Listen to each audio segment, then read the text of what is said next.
The honeymoon was honestly the first time in years that I felt completely at peace. There was no pressure to act a certain way. No worrying about whether I was saying the right thing or looking polished enough for someone else's approval.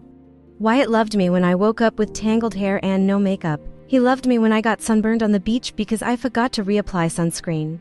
He even loved me when I cried over dropping an entire lobster roll into the sand on our second night there. We spent our mornings drinking coffee on the balcony listening to the waves, and every single day I kept thinking the same thing over and over again. This is what love is supposed to feel like. When we got home from the honeymoon, real life kicked back in, but somehow everything still felt easy. We unpacked our suitcases together while laughing about all the ridiculous souvenirs we bought. Wyatt framed one of our wedding photos for the living room before I even finished putting groceries away. It was such a small thing, but moments like that constantly reminded me how different this relationship was from the one I had with Elliot. With Elliot, everything felt conditional, like I was always one mistake away from disappointing him. With Wyatt, I felt safe, fully safe. I never realized how exhausting it was to constantly earn someone's approval until I finally didn't have to anymore. About 2 weeks after we got back, the messages from Elliot started again. Except this time they were different. They were desperate. I had blocked him on Instagram before the wedding, but apparently he found my Facebook through an old mutual friend. The first message was long and emotional. He said seeing me get married made him realize he had lost the best thing that ever happened to him. He admitted Daisy leaving him destroyed his confidence and forced him to reflect on the way he treated people. Then he said the line that actually made me laugh out loud in my kitchen while Wyatt was loading the dishwasher beside me. He wrote that nobody understood him the way I did, and that he believed we were supposed to end up together. I showed Wyatt immediately because there were never secrets between us. He read the message quietly, handed my phone back, and just said, "That sounds like a man who finally discovered consequences." I swear that man could win awards for calm responses. Meanwhile, I was sitting there in disbelief because the audacity was unreal. This was the same person who looked me in the eyes and told me I was not worthy of being his wife. The same man who spent months tearing apart my confidence piece by piece. And now that his shiny new relationship had collapsed and I had moved on, suddenly I was the love of his life again. I ignored the message at first because I honestly thought he would give up if I didn't engage. Instead, he doubled down. Over the next month he sent paragraphs almost daily. Some were apologetic, others were nostalgic. He kept bringing up old memories like they were magical proof that we belonged together.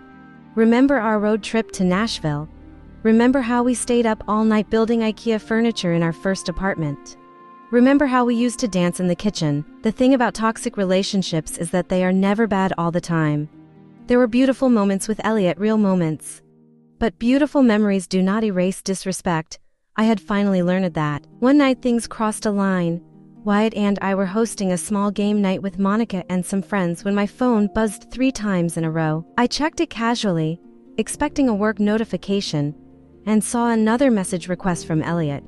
Only this one said, "I know you still think about me." Nobody throws away for years and just forgets. I stared at the screen feeling this strange mixture of anger and pity. Wyatt noticed my expression immediately and asked if everything was okay. I handed him my phone without saying anything. Wyatt read the message, looked at me, and asked quietly, "Do you want me to handle this?" There was no jealousy in his voice, no possessiveness, just support. And honestly, that question alone nearly made me emotional because Elliot would have turned the situation into a fight about loyalty or attention or ego. Wyatt just cared about protecting my peace. I told him yes because at that point I was exhausted, so my husband picked up my phone and responded himself. His message was simple. He wrote, "This is Wyatt, her husband. She has moved on and built a happy life without you. Stop contacting my wife." That should have been the end of it. Normal people would have disappeared into embarrassment after that. Elliot was apparently not normal. Within minutes he replied with a giant paragraph claiming he only wanted closure and that Wyatt was being controlling by involving himself. Then he wrote something that honestly made both of us laugh from sheer disbelief. He said if Wyatt really trusted me, he would not feel threatened by an old flame. Imagine trying to manipulate my husband into doubting me while begging for me back at the same time. The lack of self-awareness was almost impressive. Wyatt responded one final time.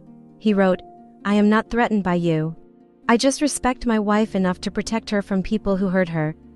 Do not contact her again. Then he blocked him everywhere. I thought that would finally end the entire saga. But apparently life had one last twist waiting for me. About a month later, Monica called me while I was grocery shopping. The second I answered, she said, "You are never going to believe who I just saw crying at Barry's engagement party." I already knew it had to involve Elliot somehow because small-town drama operates like a soap opera with no commercial breaks. Apparently Daisy had gotten engaged to Barry. Yes, Monica's brother Barry, the same guy she met during her commute. And according to Monica, Elliot showed up unexpectedly after hearing about the party through mutual friends. I nearly dropped a carton of eggs in the middle of the store. Monica told me Elliot had apparently cornered Daisy outside and asked if she was seriously choosing Barry over him. Daisy supposedly responded with something absolutely legendary. She told him Barry made her feel appreciated while Elliot made her feel evaluated. The second Monica repeated that sentence, I felt chills run down my arms because it was exactly what I had experienced too. Different woman, same pattern. According to Monica, Elliot did not take it well. He ended up drinking too much at the party and ranting to anyone who would listen about how everyone leaves him eventually. At one point he apparently started talking about me and saying he should have married me when he had the chance. Barry finally told him to leave before he embarrassed himself further. That story stayed in my head for days afterward, not because I missed Elliot, but because it finally made me realize something important. For years I believed I was the problem in our relationship. Elliot trained me to think I was lacking something. Not pretty enough, not sophisticated enough, not ambitious enough. But the truth was that nothing would ever have been enough because his issue was never me. It was him. He needed to feel superior to the people around him in order to feel secure about himself. Therapy helped me understand that toxic people often destroy confidence slowly instead of all at once. If Elliot had treated me horribly from the beginning, I would have left immediately. Instead, he chipped away at me little by little until I started questioning my own worth. Looking back now, it scares me how close I came to marrying someone who viewed love as a hierarchy instead of a partnership. A few weeks later, Wyatt and I attended a charity event downtown for one of his work projects. I was standing near the dessert table talking with some friends when I looked across the room and froze. Elliot was there. Apparently his company was one of the sponsors. For a split second, my old anxiety kicked in. I suddenly felt transported back to the version of myself who constantly worried about saying the wrong thing around him. Then Wyatt slipped his hand into mine. That was it, just one small gesture, but instantly I felt grounded again. Elliot noticed us a few minutes later. I could literally see the moment recognition hit his face. He walked over looking nervous but determined, like he had rehearsed the interaction in his head beforehand. Wyatt stayed beside me the entire time without saying a word. Elliot awkwardly asked how we had been. I answered politely but briefly. Then he looked directly at Wyatt and said, "You are a lucky man." Wyatt smiled calmly and replied, "I know." That silence afterward was almost painful. Elliot looked like he wanted to say more, but for once in his life, he seemed to realize there was nothing left to say. Eventually he nodded awkwardly and walked away. As soon as he disappeared into the crowd, I let out the breath I had been holding.